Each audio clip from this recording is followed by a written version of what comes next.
Hi everyone, welcome back. Well, for those of you who keep up to speed with the Mibby's Eye series, you'll know that a few episodes back we did a whole programme about Freeports. So we talked to Alf Baird, he was one guest. We also chatted to a couple of Yes activists up in Orkney as well on the same subject. So you'll find that if you go onto our website or onto the YouTube channel.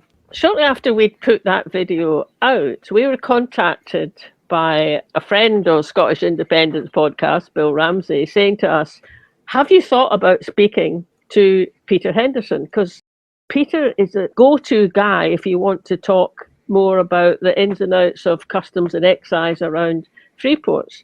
So out of that has come this. So this time we've just called it Freeports, Who Benefits?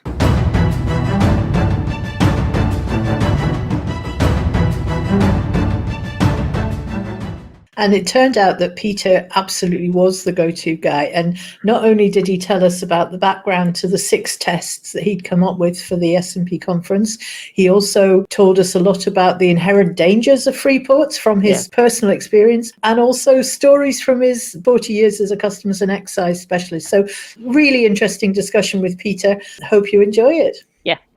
First, let's remind ourselves what the 6 tests are that S&P conference approved, that Peter had proposed. Yeah, actually at the conference, the title that Peter gave them was the 6 requirements. Quite a strong way of putting it, isn't it? And you say, they were, I don't know if it was completely unanimous, but it was what was called overwhelmingly passed. Conference, this motion is extremely important for the country's future. It may appear that Freeports offer solutions, but without the correct controls and regulations in place as detailed in the motion, the detrimental direct impact on the economy, environment, public safety, local economies and Scotland's reputation will be damaging. The proposal from Westminster is a direct attack on devolution, workers' rights and local democracy. It centralises control, has no input from local authorities, except they pick up the mess when things go wrong. So what are Freeports? They are not a new concept. The last Freeport in Scotland was at Prestwick Airport in 2012, and it is worth noting that Freeports are being closed in Europe and around the world. Britain alone seems to see them as a saviour. It must be made clear that Freeports are not just seaports, but can be airports, inland depots or warehouses. As such, the amendment to me is not competent. They are tax havens with an area technically not in the country and are associated with criminality at all levels, from money laundering, counterfeit goods, banned substances, as an example, in Europe, the storage of stolen art.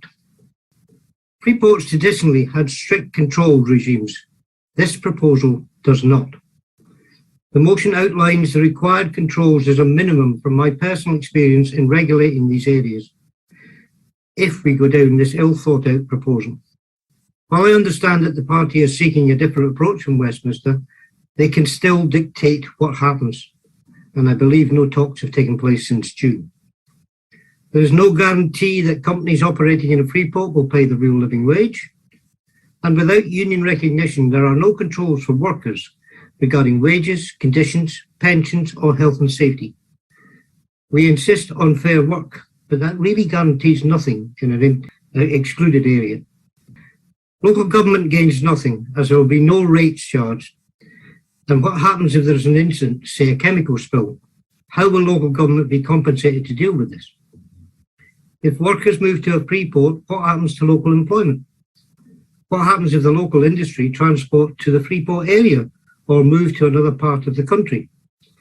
How can local government, without investment, maintain their area? What benefit can be gained in reaching our zero targets for emissions if there are no controls in place, especially if they can't be enforced? Controls on registration of companies in the UK and Scotland must be in place in order to be able to act if the company leaves or defaults. You can't get anywhere with a company registered outside the jurisdiction. Security controls of the area must be in place and enforced, not just for the diversion of duty, VAT and tax-free goods that can be taken out into and destroying local economies. But if they are illegal or counterfeit, what about public safety and health? How do you prevent people traffickers? Customs and environmental controls to ensure that no banned or illegal goods are used. Health and safety controls for the obvious reasons. As the proposals stand, there is no inclusion of these controls. The control of money laundering and criminal activity, and there are no plans for additional staff. I hope in a short speech you can understand that without the points in the motion being adopted, the Freeport is an open goal. The government receives no duty, VAT or tax from operators, so who profits? The wages may give some hope for an area near a Freeport, but what benefit to areas who see shifts of manufacturing from their local areas? Conference, I urge you to support the motion, reject the amendment, and maintain Scotland's workers' rights and international reputation. The 6 tests are: number 1, all businesses operating within the Freeport area must pay the real living wage and abide by fair work practices. Number 2, trade union recognition must be mandatory. Number 3, there must be sufficient financial investment into local government to allow them to carry out required services within Freeport zones. Number 4, all businesses must work in alignment with achieving the Scottish Government's net zero targets. Number 5, local businesses must be fully compensated if they are negatively affected by Freeport operation. And number 6, all relevant health and safety, environmental and law enforcement controls provided by the relevant agencies must be in place.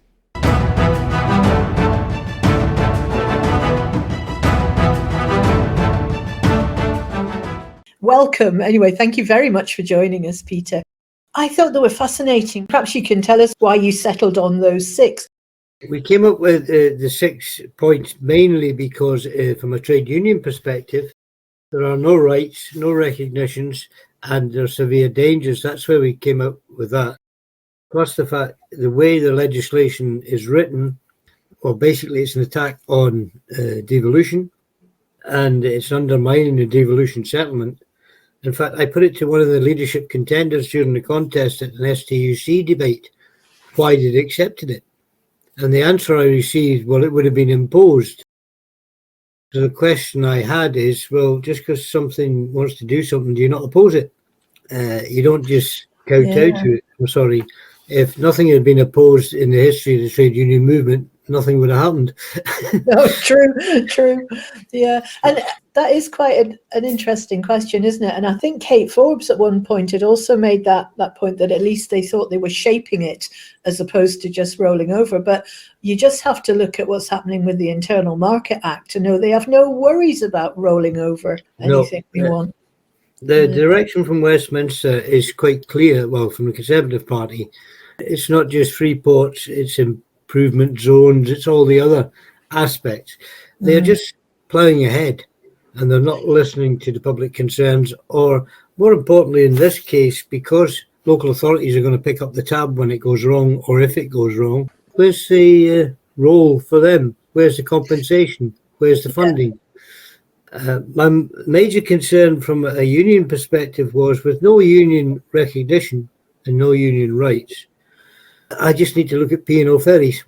And P&O ferries gives everybody a clear insight into what happens when an overseas company that's not in a UK jurisdiction decides to do something. Now, everybody can shout and throw their toys out of the pram. Sadly, nothing's really happened. No. It didn't guarantee the workers jobs. It didn't guarantee the people they brought in their rights and conditions. Freeports as well, to me, has a major impact on health and safety and controls, basic controls. The modification in the proposals for Scotland was green ports. Well, what guarantees have you that what they're working in those ports are going to be green, environmentally friendly, or meet with all international standards? I'm not convinced. Who is it that would actually police that? Is it the port who would do it on behalf of the firms operating in it, or it's the port itself, or the firms in that port? One of the things we'd in the past is the issue of who owns our ports, and Forth Ports is owned by various offshore bodies, the Canadian Teachers Pensions and various other finance companies. So you think any profits that are being made from this green port, are they just getting siphoned straight offshore? Straight to an offshore tax haven. Yeah. So what is the benefit of this then? If it's not benefiting our people, our councils, our businesses, our tax take, anything, And undermining workers' rights. And I don't see any benefits whatsoever out of it, personally.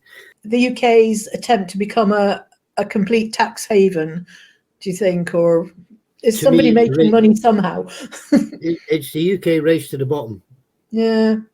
If this is a consequence of Brexit, that's exactly what people warned about. You're losing all controls.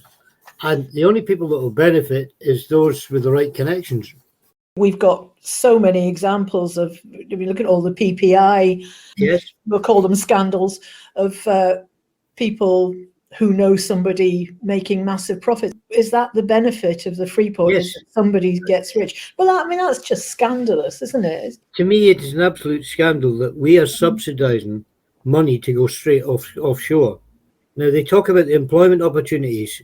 Well, as I say, the displacement effect is if your local business is closed, what do you get out of it? Where are the opportunities for work, employment, careers? And if in a Freeport zone you haven't got UK registered companies, where do you start from a law enforcement point of view? Yeah.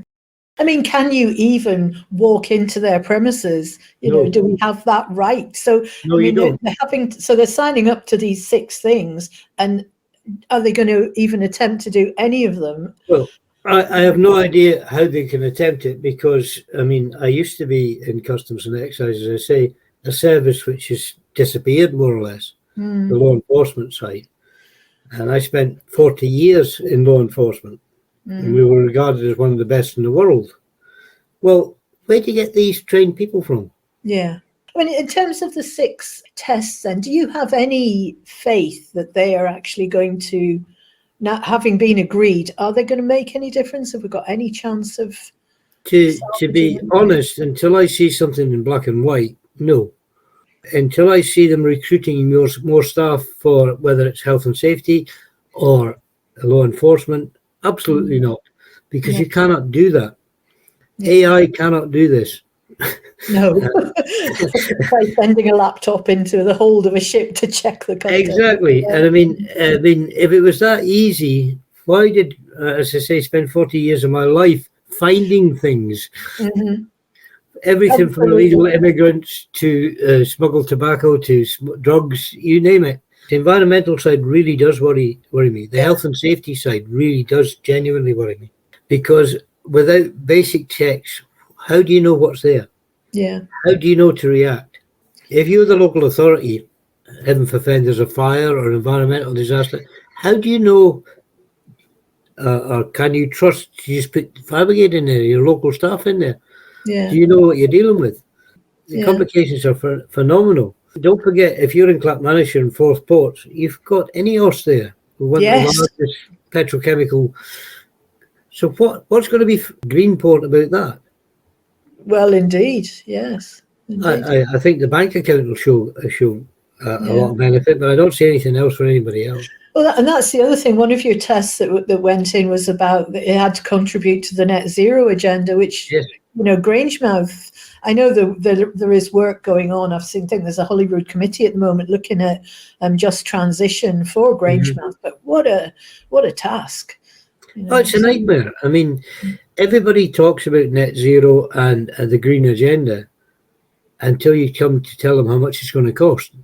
And then it seems to dissipate down somewhere else. Looking at the latest World Organization reports, we're already going to break the climate change targets. Yeah.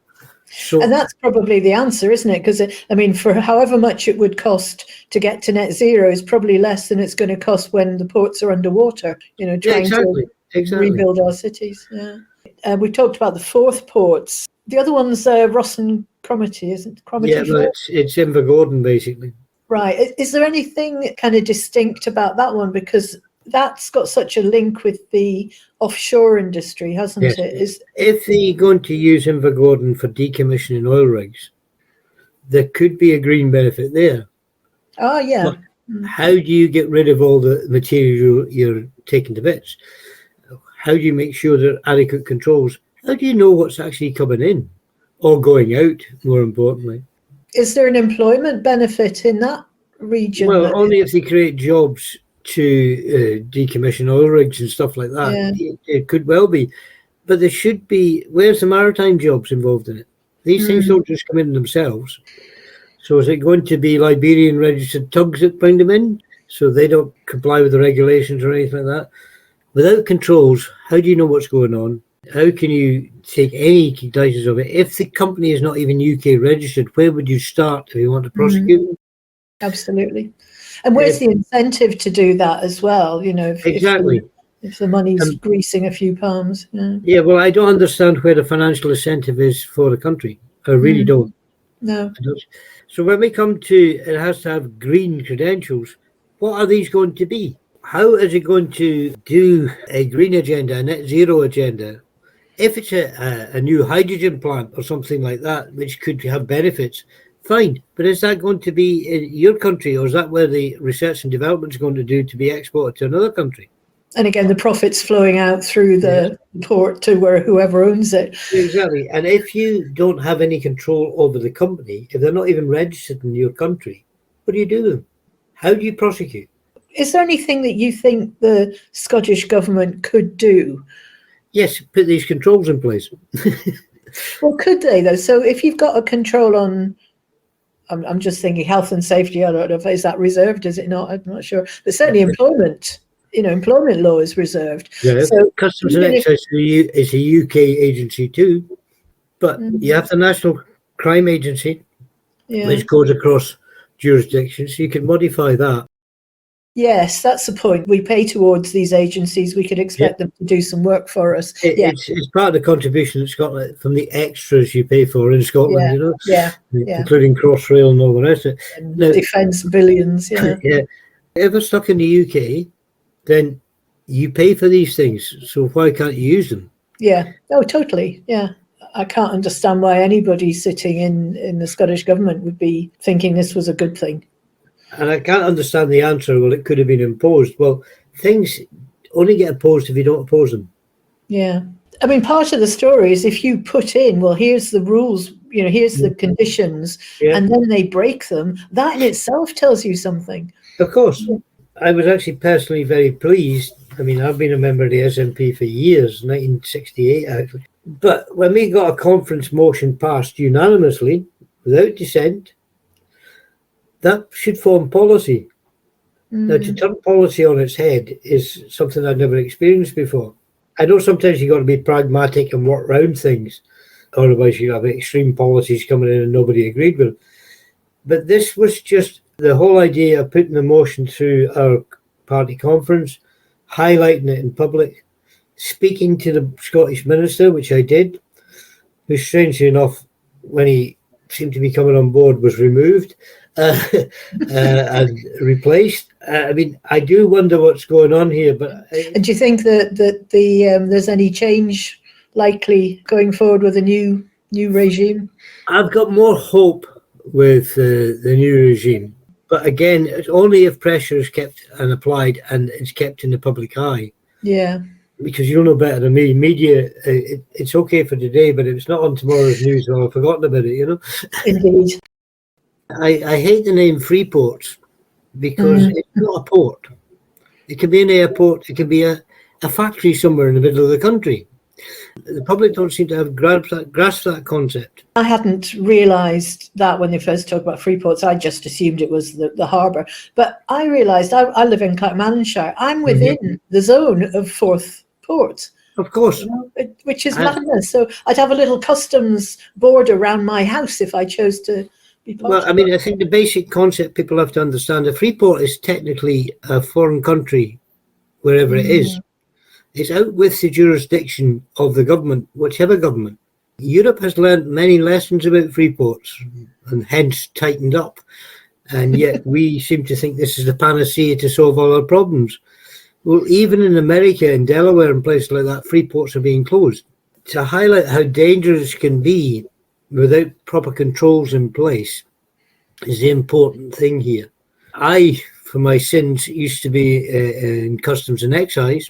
and actually controlled the last freeport in Scotland, which was Prestwick Airport. And I can tell you now, just one team used to take an average £3 to £5 million a week. Wow. Because of the misuse of the systems. Now, that's when we were in the EU. Lord help us now, because the controls coming in are important, and it's not just control mania. It's, do you know the efficacy of the goods? Are they counterfeit goods? Is the international property rights for those goods in place? And give an example in my career in customs, where I did the largest counterfeit pharmaceutical prosecution in the world. Oh, wow. Now, it's the same as any other drug, basically. If there's money to be made, somebody will be doing it. And if you give them a place where they can operate without oversight, it's a boon, isn't it?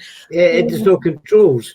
I mean, the reason counterfeit pharmaceuticals is so big and involved over 57 jurisdictions, where you had a freeport, pharmaceuticals tend to be very low volume, but very high value commodities. They're easily moved.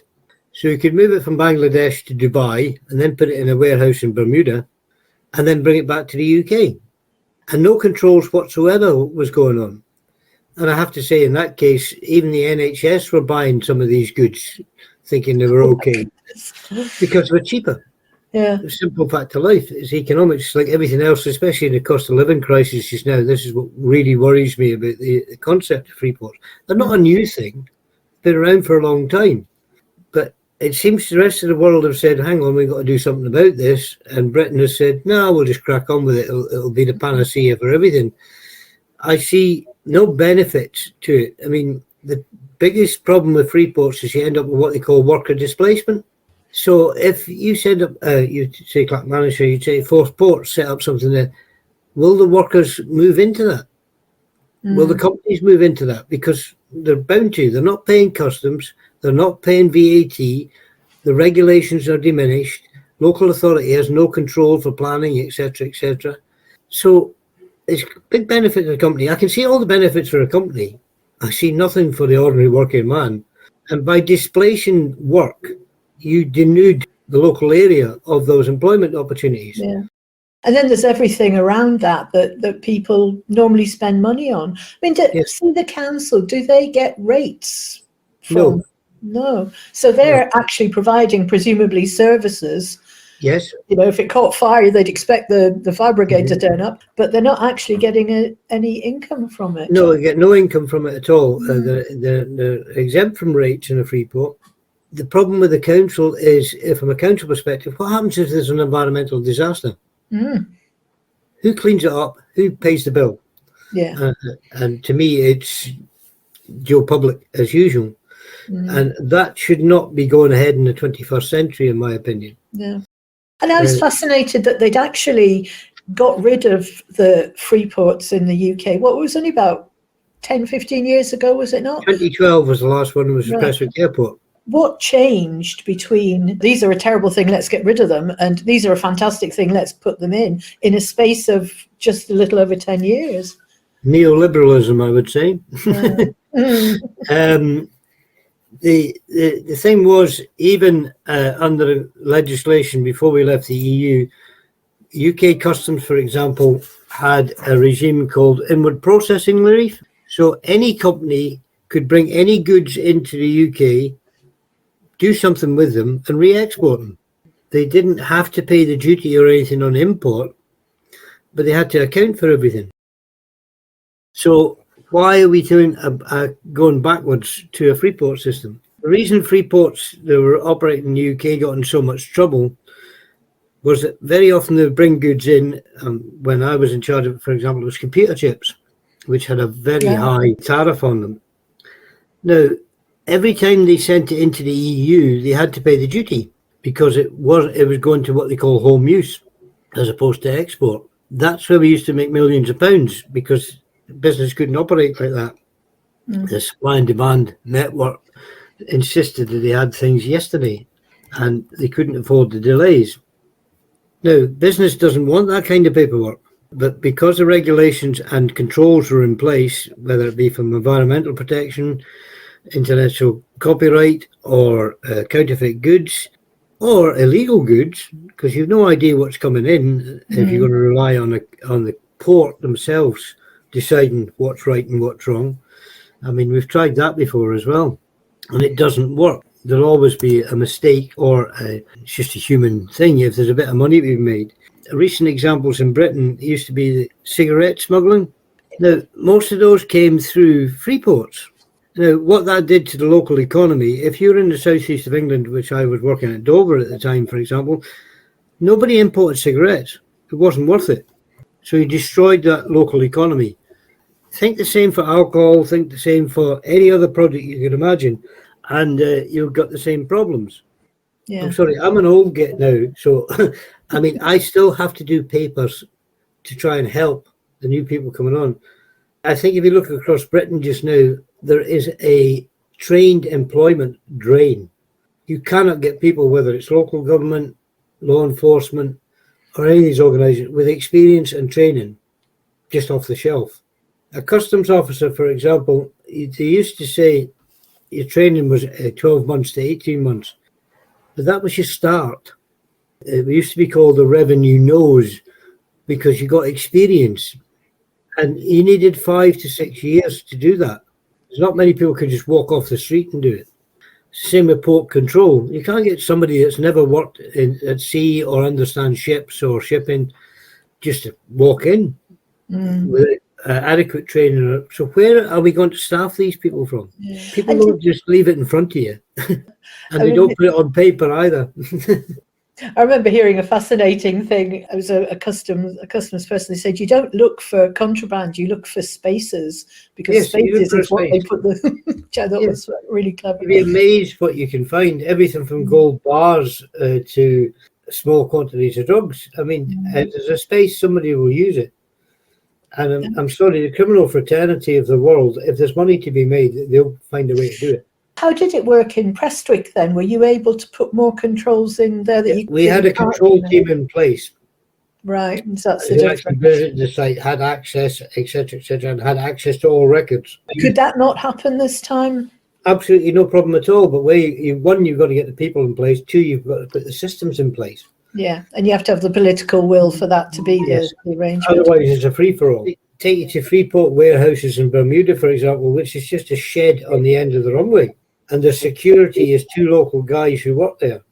So you tell me what checks go on. Oh, yeah. It's hard to imagine that we're talking about something that's being brought in as opposed to something that used to happen years ago. Have you been keeping up with the Teesside Freeport? Yes, which is a nightmare. No, apart from anything else, the environmental disaster, which is now proven, is coming from there.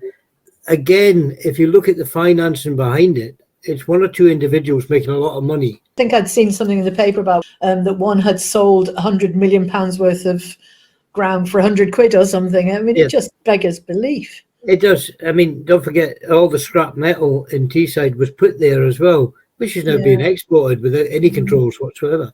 Yeah. My mother lives in Hartlepool. You know, at the time, I remember the power station going up and then it's subsequently come down again. But during that time, the fish were documented as growing much larger than they normally would, and with extra heads and limbs and things, which does make you think that perhaps there was some kind of connection between those two things. There is another fact to this. I mean, what people have to understand about Freeports, all the majority of stolen art in Europe was found in a Freeport in Belgium.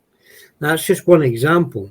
Now, it was only because the Belgian authorities decided to go in, because there's no right to go in. They managed to discover that. Now, what else is there?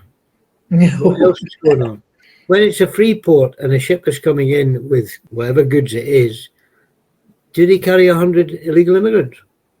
Oh, yeah. How do they get checked? If they're changing crews in, say, Grangemouth or anywhere in the Forth area or in Invergordon, how do they get checked? That's an interesting question. Is there immigration controls? No. And if you're talking about your Freeport might be a factory in Clackmannanshire, my house, as we've established, how does that work? Well, exactly. I mean, these are the problems that there is no controls in place. What really concerns me about what all we're talking about is the fact that without controls, how do you know what's going on? How can you take any guidance of it? If the company is not even UK registered, where would you start if you want to prosecute them? Absolutely. And where's the incentive to do that as well? You know, Exactly.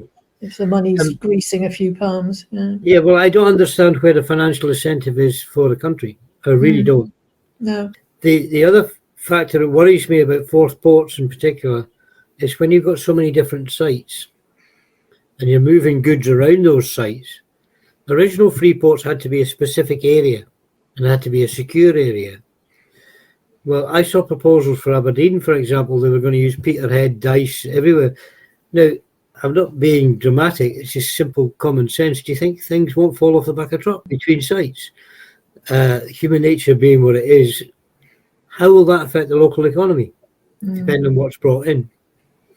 Oh, yeah. I mean, it's just an open door to piracy. You're basically opening the door to let the chancers get away with anything they want. Yeah. No profit to the country, in my opinion. Other than if it wants to become a tax haven. Yeah, exactly. So is there any light at the end of the tunnel, I suppose is the question. Can you see any possibility of this resolving itself? No, the only way is to keep continuous pressure on and to highlight to the public, because the PR publicity that's gone around this has completely skewed the public's opinion. They don't understand it. No, I don't expect people to understand, like my work in customs. But when you look around the world, why is nobody jumping on this bandwagon? Yeah. I suppose the same reason as why did they not all jump on the Brexit bandwagon? Exactly. It was a crap idea. I mean, well, it is a crap idea. I'm sorry, but Brexit has just been an unmitigated disaster. Not that we couldn't foresee that would be the case. Brexit obviously has made some of these race to the bottom initiatives possible, because they wouldn't have been possible before. Is independence our trump card? Is that how we resolve the situation? Independent countries can make their own decisions. That's my opinion. Yeah. And I worked all over the world. I worked in small islands in Namibia, in Montserrat, and places like that. They are independent countries. They make the decisions. They can decide what's good and bad. At the moment, Westminster is deciding, and as the Minister, Kate Forbes, you mentioned, has already stated publicly, well, it could have been imposed. Well, not if you're independent, it can't. Yeah, exactly. People make the decision. Yeah. I mean, it all frightens me immensely, and it's not just scaremongering. It's through bitter experience. I really do think that the PR job that's been done on this by the government has been awful. Yeah. Because there's no truth coming out.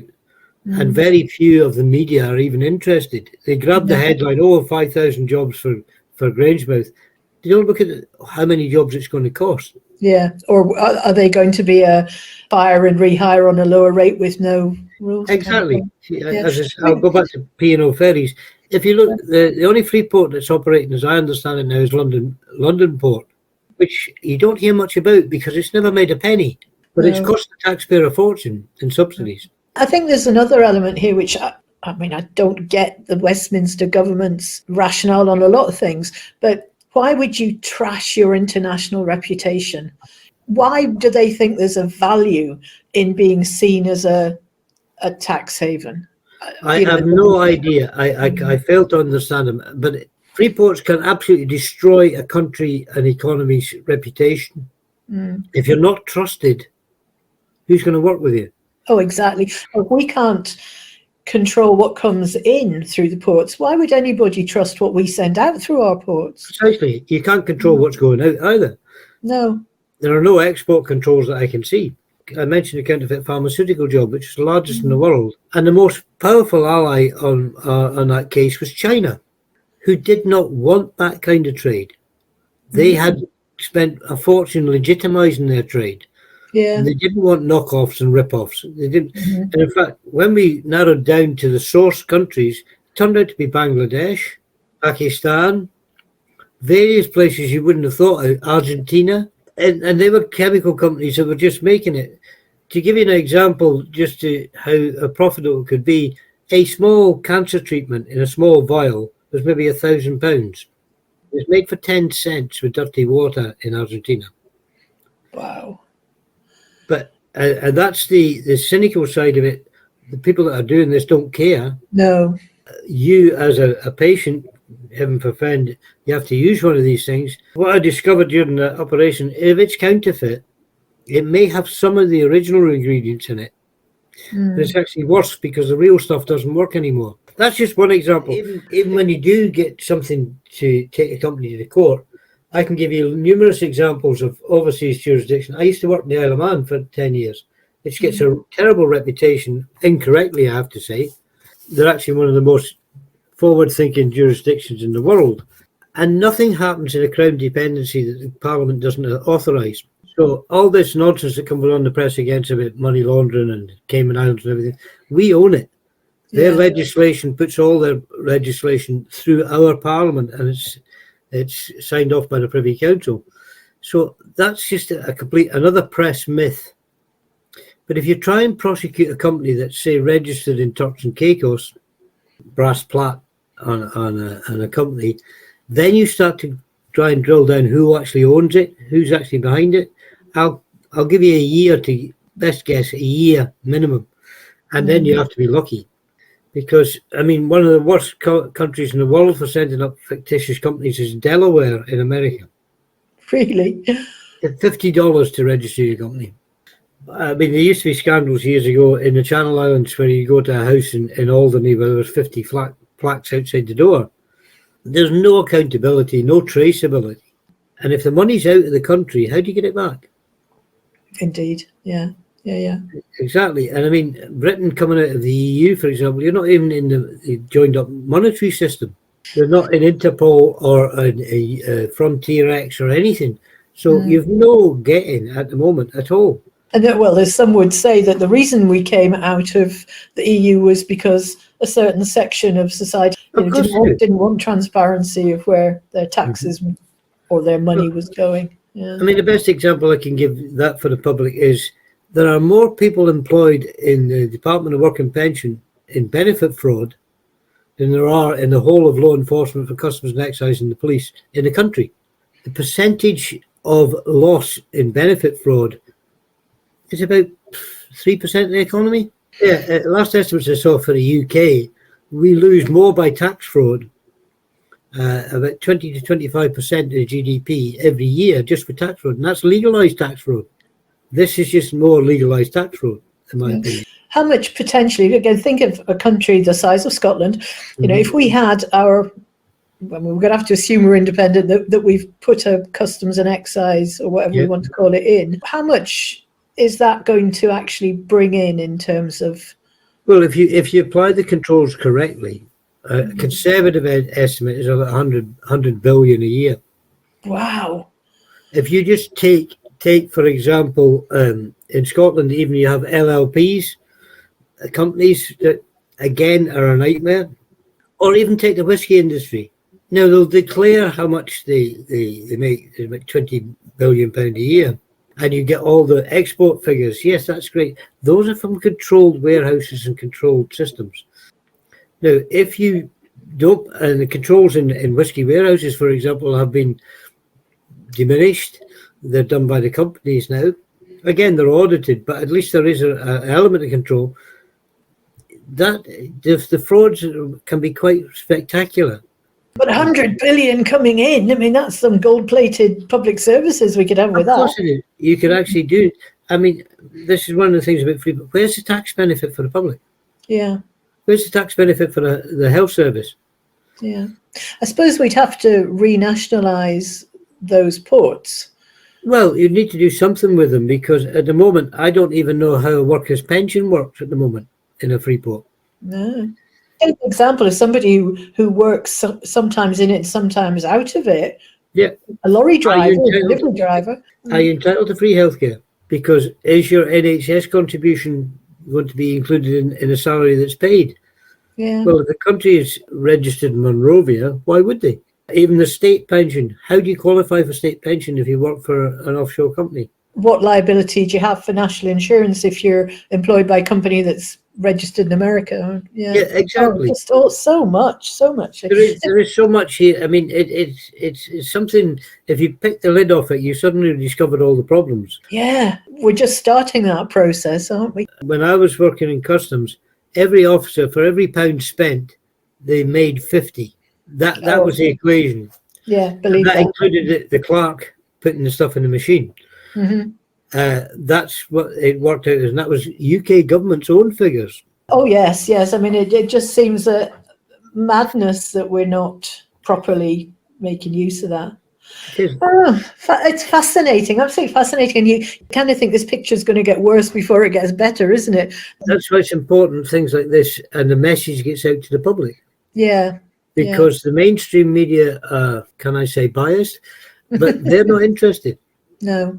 They want a headline. Newspapers today sell headlines, and sensationalism. Yeah. And as I've been accused by a local MSP and everything, you're just doom and gloom, you're going to stop investment. Well, no, really. I'm just trying to give you a bit of common sense. Yeah. I'm not trying to be a smart arse. I'm just trying to explain to people where the dangers lie.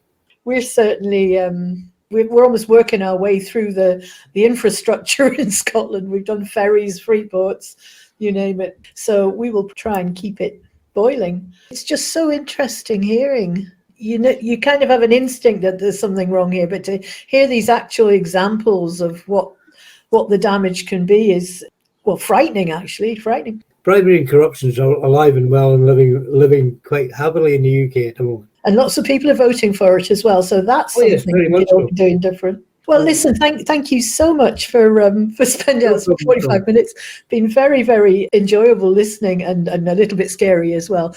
So thank you. We'll make sure this gets out as far as we can.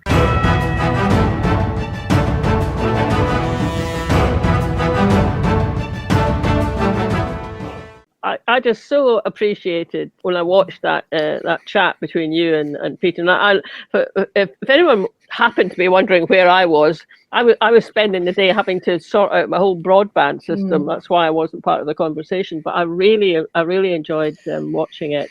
If anyone would like to find out more about what happened at the point where Peter was presenting his motion to that SNP conference, go to our website, go to the blog. You'll find a blog post about that point where Peter was presenting his ideas. I managed to find the video of what he said to the conference, and those 6 requirements were they were passed overwhelmingly. So you can find out a bit more about that if you want to. It's like I was saying, Fiona, because I missed the chance to talk to Peter, but I think we should have him back on as a guest again. Yeah, and he knows a lot about borders, which we've only just we're probably due to do another programme about borders later on in the year. But I'd been reading around the subject of Freeports. Now, if any of you here use the Bylines website. So there's Bylines Scotland, but there's also Bylines Wales. So it's a whole, set of citizen reporters and writers who produce material, and they've put together all the articles that have appeared under the Bylines name about Freeports. Some of it's really, really fascinating. And one thing that struck me was that he's tried, but so far looks like it's not going to happen, those 6 requirements to be part of the Scottish Green Ports. But there's a couple of Freeports in Liverpool and around Anglesey. They've got guidelines that they're talking, at least in advance, they're talking about awareness of some of the problems that Peter told us about, and they've got a discussion going. So one of my wee plans for later in the year is to find someone in Wales that we can talk to about that. That would be really interesting, because there's an awful lot of other things going on in Wales that we want to know more about. We'll maybe do a Welsh special. Maybe we'll go to Wales and do a Welsh special. That would be fun.